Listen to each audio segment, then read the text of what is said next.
मैं यहाँ पे आपको पोर्टल खोल के ऑनलाइन इनकॉर्पोरेशन फिलहाल नहीं सिखा रही हूँ। Some other time we can discuss that, but फिलहाल आपको गाइडेंस इतनी दूंगी कि आप खुद जाके कंपनी इनकॉर्पोरेट कर सकते हो। ठीक है। So how do you form a company, how do you incorporate a company. एक चीज मैंने आपको बताई थी, क्या बताई थी कि मैम कॉर्पोरेट लॉ जो है इसकी जो गवर्निंग मिनिस्ट्री है वो है मिनिस्ट्री ऑफ कॉर्पोरेट अफेयर्स। तो इन्होंने क्या किया हुआ है, एक जबरदस्त इनकम टैक्स के जैसा एमसीए पोर्टल बनाया हुआ है। ठीक है। तो एक वेबसाइट है mca.gov.in, जिसको आज आप सब के सब चेकआउट करोगे। ठीक है। हाँ, बहुत कुछ चेकआउट किया होगा, आज थोड़ा सा वेबसाइट भी चेकआउट करके देखना कि इसमें क्या चीजें हैं। और आज का इस क्लास के बाद आपको जितनी भी नॉलेज गेन होती है उसके बेसिस पे आप कितना कनेक्ट कर पाते हो। ठीक है। So this is little homework now. we are incorporating a company, we are registering a company, or you can also say we are starting a company, we are promoting a company, we are forming a company। तो ये जितने भी terms आप बोलो, एक second, तो मेरा laptop battery is dead, right. तो ये जितने भी हम टर्म्स बोले ये सारे के सारे क्या है, एक ही है। कोई एक अथॉरिटी होगी मैम, उस अथॉरिटी के पास जाके कुछ डॉक्यूमेंट की हमें फाइलिंग करनी होगी और उसके बाद क्या होगा, रजिस्ट्रेशन हो जाएगा। कोई भी चीज का हम रजिस्ट्रेशन कैसे कराते हैं, आजकल हर चीज का ऑनलाइन रजिस्ट्रेशन होता है। If you want to enroll yourself for a course, तो आपको क्या करना होगा, कुछ डॉक्यूमेंट्स प्रोड्यूस करने होंगे, कोई एक अथॉरिटी होगी, उनको डॉक्यूमेंट सबमिट करने होंगे, कुछ भी फीस होगी, तो फीस रिक्विजिट जो होगी वो पे करनी होगी, और उसके बाद क्या हो जाता है, रजिस्ट्रेशन हो गया, है ना। तो यहाँ पे भी ये सेम चीज होती है। अथॉरिटी कौन है, अथॉरिटी है हमारे पास ROC, रजिस्ट्रार ऑफ कंपनीज। ठीक है। ये क्या, इनका काम क्या है, इनका काम ही है कंपनी के इनकॉर्पोरेशन और कंपनी के एडमिनिस्ट्रेशन का, इनको काम दिया हुआ है। ठीक है। अब ये आरओसी क्या है, हर स्टेट में हमारे पास अलग अलग आरओसी है, एक स्टेट में, कुछ स्टेट्स में एक से ज्यादा भी आरओसी है। तो मतलब आप समझ में, एक पर्टिकुलर रीजन है उसके रिस्पेक्ट में एक आरओसी है, तो उस स्टेट में जितनी भी कंपनीज ओपन हो रही हैं उन सबको क्या करना पड़ेगा, कुछ डॉक्यूमेंट्स हैं जो उस आरओसी को देने पड़ेंगे, और उस के बेसिस पे क्या होगा, आपको एक सिन मिलेगा। CIN is what, corporate identity number, which is a unique registration number. We'll read about this letter. ठीक है। It is a unique registration number which is given to the companies. ठीक है। तो आपको वो नंबर मिल गया, आप इनकॉर्पोरेट हो गए। ठीक है।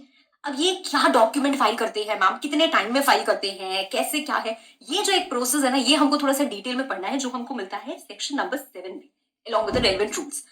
ठीक है।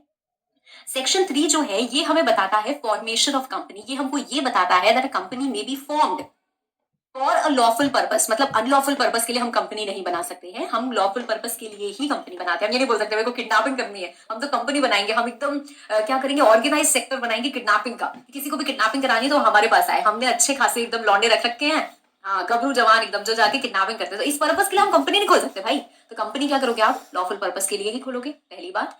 दूसरी बात, आप कंपनी कैसे बना सकते हो, you can form either a public company with 7 person, a private company with 2 person, और एन ओपीसी, मैं अकेला ही काफी हूं, है ना। तो आप इस तरीके से क्या कर सकते हो, अपनी कंपनी बना सकते हो। ठीक है। अब ये तो फॉर्मेशन की बात होती है। Incorporation is a detailed procedure, जिसके लिए हमें ये सारे डॉक्यूमेंट्स लगते हैं। मेमोरेंडम आर्टिकल्स, दो बेसिक डॉक्यूमेंट्स होते हैं, तो हम ये डॉक्यूमेंट्स पढ़ने के बाद इस स्टेप पे जाते हैं ना, तो हमको बहुत क्लैरिटी मिलती है। ठीक है। So this is the list of all the forms, we start with here. Formation of company practically involves the following steps. Promotion is actually pre-incorporation phase. ठीक है। जब हम प्रमोट करते हैं, अभी बताती हूँ, एक एक करके बताती हूँ। ये रजिस्ट्रेशन या इनकॉर्पोरेशन जो सेक्शन 7 में दिया है, उसके बाद भाई कंपनी बन गई, पैसा वैसा उठाना पड़ता है। जिन लोगों ने बोला था कि हम आपकी कंपनी के पहले शेयर होल्डर बन रहे हैं, हम आपको 50,000 रुपए देंगे, उसके बदले में हमको 500 शेयर चाहिए, तो भाई उनको 500 शेयर दो, और उनसे वो जो उन्होंने बोला था ना 50,000 रुपए, वो ले लो। तो शेयर इशू करना। ठीक है। उसके बाद बिजनेस स्टार्ट करना, उसके लिए भी एक अलग सेक्शन है। मतलब कंपनी बनाने के बाद भी मैम ऐसे ही बिजनेस नहीं शुरू कर सकते ना, ना, उसके लिए भी कुछ पापड़ बेलने पड़ेंगे, तब आप क्या कर सकते हो, बिजनेस शुरू कर सकते हो। तो ये तो प्रैक्टिकल अभी एस्पेक्ट है, अभी मैंने कुछ भी ऐसा बताया ही नहीं जो याद करना है, जो यहाँ फीड करना है फॉर एग्जाम, अभी ऐसा कुछ नहीं आया है। ठीक है। The types of companies which may be formed and its detailed procedure हमें सेक्शन 3 और सेक्शन 7 में मिलता है। कंपनी हमारी कितने तरीके की हो सकती है, प्राइवेट या public, private including OPC. So ideally a company can be formed as 3, 3 तरीके की कंपनी बन सकती है, या तो प्राइवेट, या फिर पब्लिक, और या फिर OPC. Public limited by shares, limited by guarantee, या अनलिमिटेड कंपनी। बाय गारंटी है तो गारंटी के साथ शेयर कैपिटल हो भी सकता है, नहीं भी हो सकता है। The same goes over here also. ठीक है। चलो, नहीं नाउ ये बात हमें दी हुई है सेक्शन नंबर 3 में। सेक्शन नंबर 3 में, a company may be formed for any lawful purpose, as I explained, by 7 or more persons, where the company to be formed as a public company। तो जहां पे भी आप पब्लिक कंपनी बनाना चाहते हो, कम से कम आपको 7 लोग चाहिए। 7 or more persons, 7 or more individuals नहीं लिखा है। ठीक है। 7 और मोर पर्सन्स का मतलब क्या होता है? Person, it could be an artificial person also, it could be an natural person also, मतलब एक कंपनी भी मिलके क्या कर सकती है, दूसरी कंपनी को बना सकती है. The same goes for a private company also. 2 और more person for the company to be formed as a private company, या फिर 1 पर्सन. हम यहाँ पे भी तो पर्सन लिखा है, ये तो यहाँ लिखा है पर्सन, पर हमने ओपीसी के लिए पढ़ा है ना, दैट यहाँ का जो पर्सन है that could can be only natural person and citizen of India. तो यहाँ पे तो स्पेशल रिक्वायरमेंट होता ही है. That is why it is a private company with some unique features, है ना. तो यहाँ पे रिक्वायरमेंट हमारा थोड़ा सा अलग होता है. ये लोग कंपनी बना सकते हैं. कैसे बना सकते हैं? बाय सब्सक्राइबिंग देयर नेम्स और his name in case of OPC, क्योंकि एक ही बंदा रहेगा, और देयर नेम्स प्राइवेट में भी एक से ज्यादा रहेंगे और पब्लिक में तो रहेंगे ही रहेंगे, ऑब्वियसली कम से कम 7 लोग रहेंगे. सब्सक्राइबिंग का मतलब क्या होता है? साइनिंग. ठीक है. Subscribing to any document means या साइनिंग एनी डॉक्यूमेंट. तो आप कौन सा डॉक्यूमेंट साइन कर रहे हो? मेमोरेंडम. ये क्या होता है? What is memorandum of association? Will you have this basic idea? Okay, I have given you some basic idea and you already have some basic idea. तो भाई एकदम से ऐसी कोई एलियन टाइप का नाम तो मैंने बोल नहीं दिया है. मेमोरेंडम से सब्सक्राइब करके and complying with the requirements of this act. ठीक है. या तो आप अपनी कंपनी बना सकते हो, ये जो ऊपर सबसेक्शन दिया है, ये आप कंपनी या तो लिमिटेड बाय शेयर्स बना सकते हो, लिमिटेड बाय गारंटी बना सकते हो, या फिर अनलिमिटेड कंपनी बना सकते हो. तो ऊपर जो हमने चार्ट में पढ़ा ना, वही चीज हमने यहाँ पे इस तरीके से पढ़ी है जिस तरीके से हम एग्जाम में अपने लिख पाए. यहां से भाई हमारा एग्जाम का पर्पस शुरू होता है. ठीक है. ऑल्दो ये सवाल पूछा तो नहीं जाता है, बट फिर भी यू शुड नो. ठीक है. कितने तरीके से हमारी कंपनी बन सकती है? पहली बात, कंपनी लॉफुल पर्पस के लिए ही बनेगी. दूसरी बात, it may be formed as a public company with 7 or more persons, as a private company with 2 or more persons, as 1-person company with just 1 person. How? By subscribing their names to memorandum and complying with the provisions of the act. ठीक है. Can a company be formed as an unlimited company? The answer is yes. A company may be formed as limited by shares or limited by guarantee or an unlimited company also. ठीक है. जो हमारी limited liability companies होती हैं वो by guarantee as well as shares दोनों हो सकती हैं. ठीक है. विद शेयर कैपिटल और विदाउट शेयर कैपिटल भी हो सकती है. ठीक है. नाउ छोटी सी बात जो बस यहां रख लेनी है वो क्या है? स्पेसिफाइड आईएफएससी पब्लिक और स्पेसिफाइड आईएफएससी प्राइवेट कंपनी, ये सिर्फ और सिर्फ लिमिटेड कंपनीज होंगी. अब यहाँ पे बच्चों का पहला सवाल ये आता है कि मैम ये आईएफएससी कंपनीज क्या होती है? सुना है कभी? नाम क्या है? International financial services centre. मतलब ये क्या प्रोवाइड कर रही है? फाइनेंशियल सर्विसेज प्रोवाइड कर रही है. मैम फाइनेंशियल सर्विसेज अगर हम अपने देश में देखें तो कौन प्रोवाइड करता है? बैंक्स प्रोवाइड करते हैं. या बैंक एक कंपनी होते हैं? Answer is yes. Banking company होती है, जैसे एक्सिस बैंक लिमिटेड है. It is a company which has got the licence to operate in the और to carry out banking operations, है ना. तो उसको लाइसेंस मिला है तो वो काम कर रहा है. अब यही लोग अगर अपनी एक कोई ब्रांच खोलते हैं, कहाँ पे? SEZ area. जैसे हमारे पास गुजरात में है ना गिफ्ट सिटी, जिसको हम बोलते हैं international finance tech city, right. तो वो जो है एरिया हमारे पास, उसमें जो आप जाके खोलते हो और वहां से जो आप फाइनेंशियल सर्विसेज प्रोवाइड कर रहे हो, तो वो आपकी क्या हो जाती है? या तो आईएफएससी पब्लिक कंपनी होगी या आईएफएससी प्राइवेट कंपनी होगी, whatever the case be. ठीक है. मतलब ये आईएफएससी कंपनी एक कंपनी होती है विच इज लाइसेंस्ड, जिसको लाइसेंस मिला है कि वो अपना बिजनेस सेटअप कर सकती है इंटरनेशनल फाइनेंशियल सर्विसेज सेंटर में. ठीक है. Which is have one in Gujarat. ठीक है. तो हमारे पास सिर्फ अभी वही है. तो वहां पे जो कर सकती है उसको हम बोलते हैं. ठीक है. इससे ज्यादा हमसे एग्जाम में कुछ नहीं पूछा जाता है. In fact this will also not be asked to us in examination. ठीक है. तो ये हमसे पूछा नहीं जाएगा एग्जाम में, बट क्योंकि ये एक एक्सेप्शन है कि they can not be formed as an unlimited company, so you should just keep this in mind and know this, right. चलो, तो सेक्शन 3 आई थिंक एकदम क्लियर होगा. अब भाई आते हैं अगले उसमें, क्योंकि प्रैक्टिकल एस्पेक्ट भी थोड़ा सा समझना है और पढ़ना है. अरे कहाँ गए? ये आया हमारा concept of promotion. Concept of promotion क्या है? प्रमोशन, मैम जॉब कर रहे थे हम, असिस्टेंट मैनेजर से मैनेजर, प्रमोशन हो गया. ये वाला तो प्रमोशन नहीं है, आपको भी पता है. कोई चीज को प्रमोट करना. ठीक है. कैसे हम प्रमोट करते हैं किसी भी चीज को? हमें लग रहा है कि हाँ भाई यहाँ पे ऑप्शन है, यहाँ पे फीजिबिलिटी है, यहाँ पे हम बिजनेस बना सकते हैं, और हम उसको बनाने के लिए, मतलब उसको पिक्चर में लाने के लिए जो जो काम करते हैं, तो हम क्या कर रहे हैं? प्रमोशन कर रहे हैं. मतलब मैम अक्सर क्या होता है, इफ दो पे डाउन वाली चीजों की बात नहीं कर रही हूँ, जैसे I don't know how many of you have seen this ever or how many of you know this ever, पर बहुत सारे जगह ऐसा होता है कि फ्रेंड्स होते हैं या कुछ लोग होते हैं भाई, जब ऐसे दो पेग अंदर जाता है ना तो बहुत सारे आइडियाज बाहर आते हैं, तो वो वाले आइडियाज छोड़ दो। वो तो क्या होता है, कभी जम्मू पहुंच गए, कभी मनाली पहुंच गए, कभी स्विट्जरलैंड पहुंच गए, तो वैसे वाले आइडियाज नहीं। हाँ, अब जिसको लग रहा है कि मैम आपका बड़ा एक्सपीरियंस है पर्सनल वाला, तो अब मैं क्यों बताऊं। हाँ, वैसे है नहीं, बिल्कुल भी नहीं है, बट फिर भी चल। होता क्या है कि मैं और आप डिस्कशन कर रहे हैं भाई, आप प्रोफेशनल बन गए और आपको लगा कि यार मैम के साथ मिलके कुछ काम कर सकते हैं। I am always interested in good people, right. Good people not just means कि हाँ बड़े तेज लोग हो, नहीं, दिल के अच्छे हो, वो मेरे लिए ज्यादा जरूरी होता है। ठीक है, तो हम लोगों ने डिस्कशन किया कि यार ये वेंचर ना हमें फीजिबल लग रहा है, हम कर सकते हैं, आप ये कंट्रीब्यूट कर सकते हो, मैं ये कर सकते हैं, चलो हम थोड़ा पैसा ऐसे लगा सकते हैं, मेरा ज्यादा आपका कम, आप अपना टाइम दो, ऐसा कैसा, हमने कुछ डिस्कशन किया।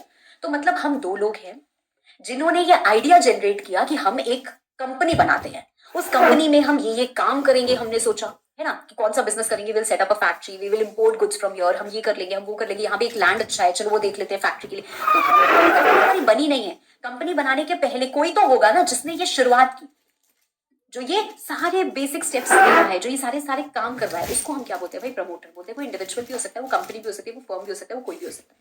ठीक है, हाँ। अब सवाल ये उठता है कि वो क्या कर रहा है। अरे यार, I need to cut this off, right. तो प्रमोशन का मतलब क्या हो गया, preliminary steps undertaken by promoters to bring a company into existence. इसके बाद हमको ये डेफिनेशन दिख रही है, उसके पहले हम आते हैं जनरल मीनिंग ऑफ प्रमोटर में।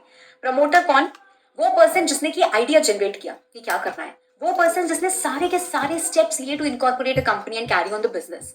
ठीक है, अब मेरी बात बहुत ध्यान से सुना। प्रमोटर एक इंडिविजुअल भी हो सकता है, एसोसिएशन, फर्म, कंपनी, कुछ भी हो सकता है जो एक कंपनी को एग्जिस्टेंस में लाने के लिए काम कर रहा है। अब आप, हम दो लोग, मतलब एक तो शिवांगी मैम और एक मेरे प्यारे बच्चे। कि प्यारे नहीं हो क्या, मेरे प्यारे बच्चे, हम दोनों ने मिलके क्या किया, हम दोनों क्या बन गए, प्रमोटर। मैम एक से ज्यादा प्रमोटर हो सकता है, बिल्कुल हो सकता है। जो आप फाउंडर्स समझते हो ना, कॉमनली सुनते हो ना फाउंडर्स, को फाउंडर्स, है ना, तो क्या मैम प्रमोटर वही होते हैं, काइंड ऑफ। ठीक है, तो ये दोनों क्या बन गए, प्रमोटर। अब हम गए, मान लेते हैं किसी सीए के पास या किसी सीएमए के पास या किसी सीएस के पास या किसी एडवोकेट के पास, हम किसी के पास भी गए, हमने उनसे हेल्प ली, हमने कहा भाई हमें नहीं पता ये सब डॉक्यूमेंट्स कैसे बनाते हैं। ठीक है, मैम आप हमें क्यों सिखा रहे हो, एग्जाम्पल है, फिक्टिशियस एग्जाम्पल है, तो हमें नहीं पता ये सब डॉक्यूमेंट्स क्या लगता है, क्या नहीं लगता है, कैसे बनाते हैं, आप एक काम करो हमारे लिए सारे डॉक्यूमेंट्स बना दो। तो हमने जिससे हेल्प ली, ये जो मिस्टर एक्स थे, क्या ये भी प्रमोटर बन गए, the answer is a big no. ये प्रमोटर नहीं बनेंगे। ठीक है, क्यों, क्योंकि इन्होंने हमें हेल्प की है in the professional capacity, he is not the promoter, so ये will not be called as the promoter. ठीक है, okay ma'am. A person who is acting in professional capacity merely shall not be regarded as promoters। मतलब banker, accountant, solicitor और हमारे कोई भी और professionals हो, ये सारे के सारे क्या कहलाएंगे, ये प्रमोटर नहीं कहलाएंगे। ठीक है, इतनी बात क्लियर है। ठीक है मैम। अब होता क्या है मैम, प्रमोटर क्या काम करते हैं, प्रमोटर क्या काम करते हैं भाई, प्रमोटर इनिशियली क्या कर रहे हैं, कंपनी को एग्जिस्टेंस में लाने का काम कर रहे हैं। फिर जब कंपनी बन जाएगी तो company will have a separate legal entity, company में जो शेयर होल्डर्स होंगे। अब हम तुम कंपनी बना रहे हैं अगर, तो ऑब्वियसली हम पैसा भी लगा रहे हैं कंपनी में, तो हम शेयर होल्डर भी बन गए कंपनी के, और हमने सोचा कि हम ही कंपनी को चलाएंगे, तो हमने अपने आप को इलेक्ट कर लिया एज डायरेक्टर, तो हम ही कंपनी को रन भी कर रहे हैं। So we are the promoter also, we are the share holder also, we are the director also. However ये तीन केसेस अलग अलग हो सकते हैं। ऐसा जरूर हो सकता है कि मैं प्रमोटर तो हूँ, उसके बाद मैंने क्या किया, मैंने ना तो कंपनी में पैसा लगाया, I did not become the share holder, and मैं डायरेक्टर भी नहीं बनी। ठीक है, बट मैंने कंपनी को स्टार्ट किया था, मैंने कंपनी की शुरुआत की थी। तो अब अगर कंपनी में कोई डायरेक्टर भी नहीं रहा, शेयर होल्डर भी नहीं रहा, तो लोग आएंगे मेरे पास ही, भाई आपने ही इसकी नींव खड़ी की थी, आपने ही इसकी शुरुआत की थी, तो आप क्या करो, आप बताओ अब ऐसी सिचुएशन में किसको हम डायरेक्टर बनाए या किसको लेके आए। तो ऐसे कुछ प्रोफेशन हमारे दिए हुए हैं। मोर ओवर प्रमोटर्स कई जगह रिस्पॉन्सिबल भी ठहराए जाते हैं। ठीक है, अब यूजुअली और 99% ऑफ द केसेस में प्रैक्टिकली क्या होता है, whenever you promote a company और eventually shareholder, if not director, आप शेयर होल्डर तो बनोगे ही बनोगे। मिस्टर धीरू भाई अंबानी ने मान लो रिलायंस इंडस्ट्रीज लिमिटेड को शुरू किया, तो वो प्रमोटर थे उस कंपनी के, आज तो वो है ही नहीं। तो मैं प्रमोटर कौन है, प्रमोटर गया। हाँ? क्या जीवन में प्रमोटर बदल सकता है, द आंसर इज यस। ठीक है, आपको प्रमोटर बनने के लिए ये जरूरी नहीं है कि आपने उस कंपनी को फॉर्म ही किया हो, आप सब्सिक्वेंटली प्रमोटर वाले काम करते हो। प्रमोटर का काम क्या था, कंपनी उसने बनाई थी, तो बाद में जैसे फंड्स अरेंज करना है, आपको लग रहा है यार बैंक से लोन लेना है, मैं जाके बात करता हूँ, तो आप बैंक से लोन ले रहे हो, आप बात कर रहे हो, तो मतलब आप कंपनी के प्रमोटर। अब ये सारा काम किसने किया? मुकेश अंबानी ने। तो मुकेश अंबानी क्या कर रहे हैं? पूरा का पूरा चीजें मैनेज कर रहे हैं, right? He is managing the company. He is not just an employee of the company कि हाँ मैं डायरेक्टर हूँ तो मैं डायरेक्टर वाला काम कर रहा हूँ, बस नहीं, he is the promoter of the company. तो जब जब कंपनी की बैकिंग की जरूरत है भाई, वो सारा चार्ज ले रहे हैं, अपने ऊपर भार ले रहे हैं, तो प्रमोटर है कंपनी के, ठीक है? वो प्रमोटर है, he is the part of the promoter group, right? So, to be a promoter, one need not necessarily be associated with the initial formation of the company. जो subsequently arrange करता है capital, वो भी promoter कहलाता है। इसका example दिया हुआ है, तो मतलब promoter बाद में बदल सकता है। अब अगर हम सेबी लॉज की वगैरह की बात करें, तो promoter आप ऐसे ही नहीं बदल सकते हो। सेबी को बताना होता है आपको कि आपका promoter कौन है, क्योंकि promoter के ऊपर भी बहुत सारे नॉन कंप्लायंसेस के वो लगते हैं, चार्जेस लगते हैं। तो अगर आपने बताया है, फिर आपको अगर चेंज कराना है तो आपको परमिशन लेनी पड़ती है, और उसके बाद आप प्रमोटर को चेंज कराते हो, ठीक है? मैम, ये सब हमने पढ़ लिया, आपने मेन चीज तो पढ़ा ही नहीं हमें। Definition of promoter, section 2 clause 69 में प्रमोटर की डेफिनेशन दी हुई है। प्रमोटर कौन होता है? मैम ये पढ़नी पड़ेगी क्या? हाँ, ये पढ़नी है, section 2 clause 69। Who will be called as the promoter? ये जो डेफिनेशन है, ये हमको प्रमोटर के मीनिंग तक कहीं नहीं पहुंचाती है। कहाँ पहुंचाती है? कहाँ पहुंचाती है? मीनिंग तक नहीं पहुंचाती है, तो कहाँ पहुंचाती है? देखो, इसमें हमें ये जरूर मिलता है कि हम एक प्रमोटर को आइडेंटिफाई कैसे कर सकते हैं। मान लो आप सड़क पे चल रहे हो, आप यहां से बाहर से क्रॉस करते, आपको बाहर बोर्ड दिखता है शिवांगी अग्रवाल। जब बाहर आपको बोर्ड दिखता है तो आपको देख के क्या पता चलेगा? अच्छा, ये शिवांगी अग्रवाल का घर है। पता चलेगा कि नहीं पता चलेगा? आपने मेरे को कैसे इस घर को कैसे आइडेंटिफाई किया कि ये किसका है? जब आपने नाम देखा, नेम देखा, लिखा हुआ, आप अंदर घुसे। मान लो ये पहला केस था, दूसरा केस, नाम नहीं लिखा हुआ है, बाहर कोई नाम नहीं था, तो आपने कहा चलो अंदर चल के देखते हैं कि ये किसका घर है। अब आप अंदर गए और आपने अंदर देखा कि कोई एक बंदा है जो सबको डायरेक्शन दे रहा है, ये काम ऐसे करो, वो काम वैसे करो, ये ऐसे क्यों कर दिया, वो ऐसे क्यों कर दिया। अब आपको उस बंदे को देख के क्या लगेगा? यार, इसके इशारे पे सब कोई काम कर रहा है, मतलब यही होगा घर का मालिक, है ना? तो ये घर क्या होगा? इसी का होगा, है ना? तो जो पूरे घर को चला रहा है या जो डायरेक्शंस दे रहा है, राइट? तो ऐसे हमें क्या पता चलता है कि प्रमोटर कौन है। ऐसे हमें पता चला घर का ओनर कौन है, ऐसे ही हमें पता चलता है कि प्रमोटर कौन है। क्यों मैम? क्योंकि प्रमोटर की डेफिनेशन भी कुछ ऐसी ही है। A person who has been named in the prospectus और आइडेंटिफाइड इन एनुअल रिटर्न। अभी हम आगे जाके पढ़ेंगे कि what is annual return and what is prospectus. तो अगर उस बंदे का नाम लिखा हुआ है प्रोस्पेक्टस में, मैं दिखाऊंगी आपको, हमेशा प्रमोटर का नाम लिखा रहता है, तो जिसका नाम भी प्रोस्पेक्टस में लिखा है एज प्रमोटर, वही हो गया प्रमोटर। दूसरा, और अ person who has control over the affairs of the company, जो कंपनी के सारे अफेयर्स को कंट्रोल कर रहा है। कैसे कंट्रोल कर रहा है? क्योंकि वो बहुत ज्यादा तगड़ा शेयर होल्डर है, जैसे मुकेश अंबानी है। Mukesh Ambani is a share holder also, is a director also, so is controlling affairs of the company, so he is the promoter also, ठीक है? या फिर एक ऐसा पर्सन जिसकी एडवाइस पे पूरा का पूरा बोर्ड काम कर रहा है, मतलब वो जो कहता है, वो जो इंस्ट्रक्शन देता है, उसी के हिसाब से बोर्ड ऑफ डायरेक्टर्स अपना रेजोल्यूशन पास कर रहे हैं, तो वो क्या कहलाएगा? प्रमोटर कहलाएगा, ठीक है? तो ये डेफिनेशन ऑफ प्रमोटर है। अब अगर मैं क्विकली आपसे कुछ चीजें पूछूं, Mister X and Mister Y want to promote a company, can they? Quickly सबका फोकस यहीं पे होना चाहिए, ठीक है? आपको फटाफट से एक सिंक बैठाना होगा and you have to gel in with the way I am teaching, ठीक है? तो आपके पास कॉपी होनी चाहिए, आपके पास आप लिख रहे होने चाहिए। दूसरी बात, आप प्रॉम्प्ट कर रहे होने चाहिए। अगर आप मेरे क्लास में शांति से बैठ के ऐसे सुनोगे ना, तो मेरे को नहीं चाहिए, ठीक है? आपको क्या करना है? बोलना है। तो मैं फिर से पूछती हूँ, मिस्टर एक्स और मिस्टर वाई, ये दो लोग क्या करना चाहते हैं? They want to promote a company, can they? Yes, a company में have more than one promoter, क्या प्रॉब्लम है? आरआईएल लिमिटेड, वो प्रमोट करना चाहती है एक और कंपनी को, क्या वो कर सकते हैं? Yes ma'am. प्रमोटर इंडिविजुअल भी हो सकता है, फर्म भी हो सकता है, एसोसिएशन ऑफ पर्संस भी हो सकता है, कंपनी भी हो सकता है, कोई भी हो सकता है, ठीक है? मिस्टर एक्स ने कंपनी को प्रमोट किया, पर वो कुछ कंपनी में पैसा नहीं लगाना चाहते। Is it allowed? Yes ma'am. एक प्रमोटर को जरूरी नहीं है कि वो फ्यूचर में शेयर होल्डर बने ही बने, ही मे और may not become the share holder, ठीक है मैम? मान लेते हैं मिस्टर एक्स ने सब्सक्राइब किया है मेमोरेंडम पे, क्या वो प्रमोटर है? he may or may not be the promoter। देखो, मैंने और आपने मिलके ये आइडिया जनरेट किया, हमने ये सारे एफर्ट्स लिए, ये किया, वो किया कि हमें कंपनी बनानी, हमारा विजन था। अब हमने सोचा हमें एक पब्लिक कंपनी बनानी है, तो अब हमें 7 लोग चाहिए। तो हमने 5 और लोगों को ढूंढा जिन्होंने हमारे मेमोरेंडम पे सब्सक्राइब किया। क्या वो 5 प्रमोटर हैं? नहीं रे, प्रमोटर हम और आप ही हैं। We are the co founders, हमने फाइंड की कंपनी यार, वी आर द प्रमोटर्स। वो थोड़ी ना प्रमोटर्स हैं, वो फर्स्ट सब्सक्राइबर्स हैं। They will eventually become the first shareholders of the company, but they are not promoters. तो just by becoming a subscriber आप प्रमोटर बन जाते हो, ऐसा नहीं होता है। और मान लेते हैं कि कोई एक बंदा है जो आपको लीगली हेल्प कर रहा है, क्या वो प्रमोटर है? The answer is no.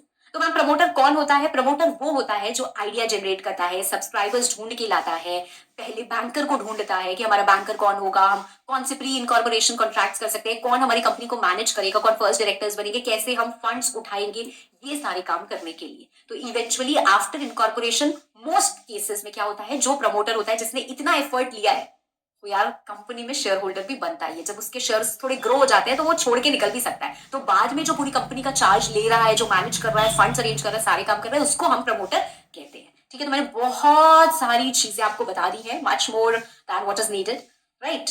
सो आगे बढ़ते हैं। नाउ हमने सेक्शन 3 में क्या पढ़ा? सेक्शन 3 में क्या पढ़ा? आप पब्लिक कंपनी बनाओ मिनिमम 7 मेंबर्स के साथ, राइट। दूसरा, आप प्राइवेट कंपनी बनाओ मिनिमम 2 मेंबर्स के साथ, करेक्ट। ठीक है मैम। आप ओपीसी बनाओ 1 मेंबर के साथ। अब ओपीसी के केस में तो क्या होता है, अगर ये 1 मेंबर की डेथ हो जाती है, इनकॉम्पिटेंट टू कॉन्ट्रैक्ट हो जाता है, तो जो इसका नॉमिनी होता है ना, ये क्या करता है, वो सोल मेंबर बन जाता है। तो इस केस को तो हम हटा देते हैं, क्योंकि यहाँ पे तो ऑप्शन है। अब आते हैं पब्लिक और प्राइवेट कंपनी के केस में।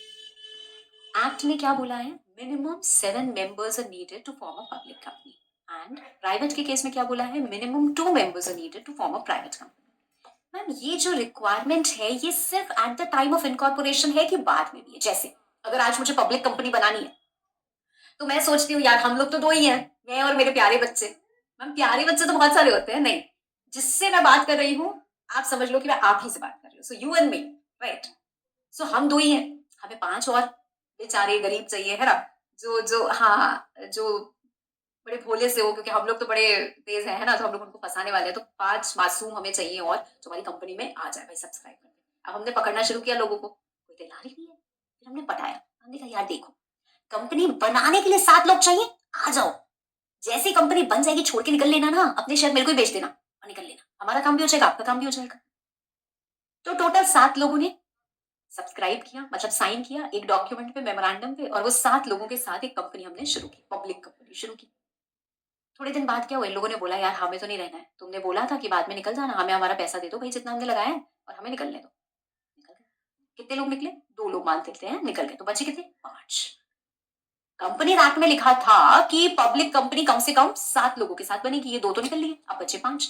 हमने कहा इनकॉर्पोरेशन के समय लिखा था ना, बाद में थोड़ी ना रखना है। लो बेटा, सेक्शन 3A, सेक्शन 3A बोलता है कि जो मिनिमम नंबर ऑफ मेंबर्स है, ये स्टैट्यूटरी मिनिमम के नीचे नहीं होना चाहिए। मतलब कभी भी आपकी कंपनी में, अगर आपने पब्लिक कंपनी बनाई है, तो 7 मेंबर इनकॉर्पोरेशन के समय चाहिए और कंपनी के पूरे लाइफ टाइम में चाहिए।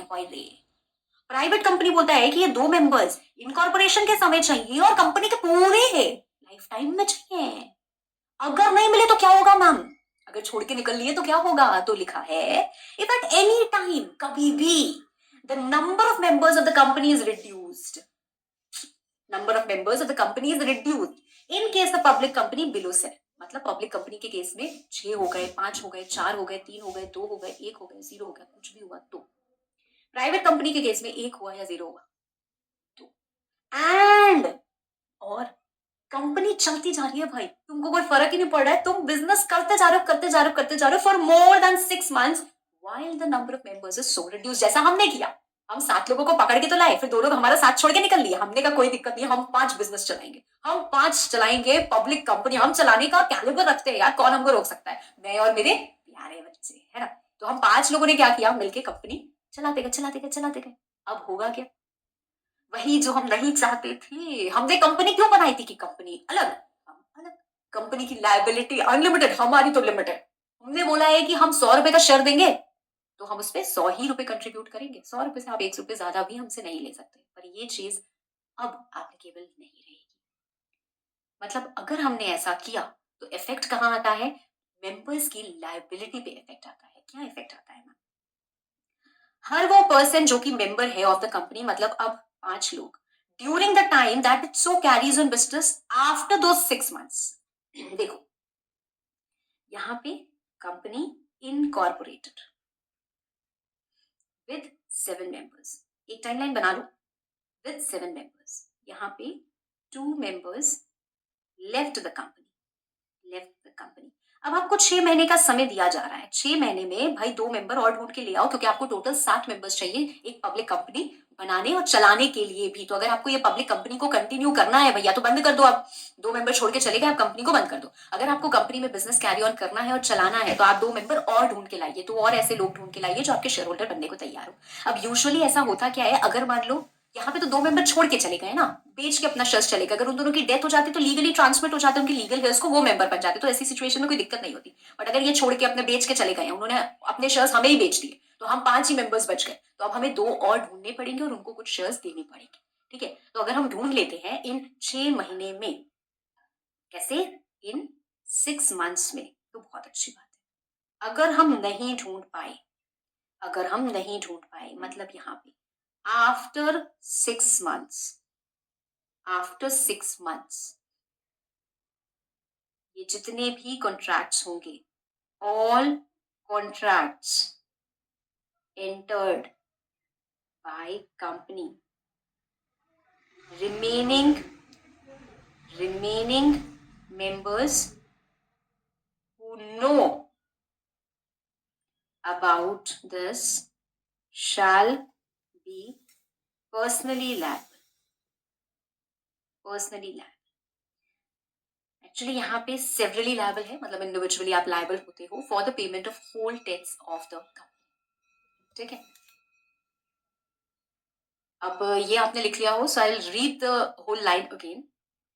Her person who is a member of the company during the time that it so carries on business after those 6 months, मतलब इस समय आपके ऊपर कोई लायबिलिटी अट्रैक्ट नहीं होती है। 6 महीने का आपको समय दिया जाता है कि भाई ठीक है, आज वो लोग छोड़ के चले गए हैं, तो 6 महीने का टाइम है आपके पास, आप ढूंढ लो। ओके, बट अगर आप उसके बाद भी मेंबर रहते हो, या तो आप खुद भी मेंबरशिप छोड़ दो भैया, आपको लगता है कि नहीं नहीं हम तो अब इस कंपनी के मेंबर नहीं रहेंगे, नहीं तो हम पर्सनली लायबल हो जाएंगे, तो अगर अभी भी आप मेंबर हो, यहाँ पे भी आप मेंबर हो, एंड यू आर कॉग्निजेंट का मतलब क्या होता है, aware, and you are cognizant of the fact that it is carrying on business with less than 7 members or 2 members as the case may be, then you shall be severally liable for the payment of whole debts of the company contracted during that time, मतलब इसके बाद, and may be severally sued therefore। तो मतलब अब भाई member के ऊपर case हो सकता है, मेंबर के ऊपर केस हो सकता है। कॉन्ट्रैक्ट कंपनी ने एंटर किया है, पर मेंबर के ऊपर केस हो सकता है। क्यों? क्योंकि आपने लॉ का कंप्लायंस नहीं किया है। ठीक है, so I hope this is clear. This is not needed extra shots हैं, only for knowledge. This is homework to be read. सिर्फ याद दे पढ़ना है। ठीक है, मैं बता चुकी हूँ, आपको इसको याद करने, मतलब इसको लिखने की जरूरत नहीं है। I have already discussed that example now. Summarized procedure of company incorporation. भाई कंपनी इनकॉर्पोरेशन कैसे होता है? अभी तक हमने क्या पढ़ा आज के क्लास में? हमने पढ़ा कि कंपनी फॉर्मेशन के बारे में, जो सेक्शन 3 में दिया हुआ है। सेक्शन 3A में पढ़ा that members are going to be severally liable in certain cases. Severally liable that means they are going to be individually also liable. ठीक है, क्यों? क्योंकि आपने लॉ का कंप्लायंस नहीं किया है। ठीक है, so I hope this is clear. This is not needed extra shorts हैं, only for knowledge. This is homework to be red,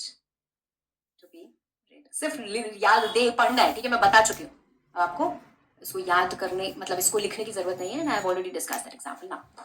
summarised procedure of company incorporation. भाई कंपनी इनकॉर्पोरेशन कैसे होता है? अभी तक हमने क्या पढ़ा आज के क्लास में? हमने पढ़ा कि कंपनी फॉर्मेशन के बारे में, जो सेक्शन 3 में दिया हुआ है। सेक्शन 3A में पढ़ा that members are going to be severally liable in certain cases. Severally liable that means they are going to be individually also liable. ठीक है, अब हम कंपनी इनकॉर्पोरेशन का पूरा प्रोसेस पढ़ने वाले हैं। एक बार छोटे से पे स्टेप्स ऑफ इनकॉर्पोरेशन को क्विकली रिव्यू करते हैं। द फर्स्ट थिंग इज, जो प्रमोटर्स होते हैं वो डिसाइड करते हैं which type of company I need to form, I want to form, मतलब मैं एक प्राइवेट कंपनी, पब्लिक कंपनी या ओपीसी क्या बनाना चाहता हूँ।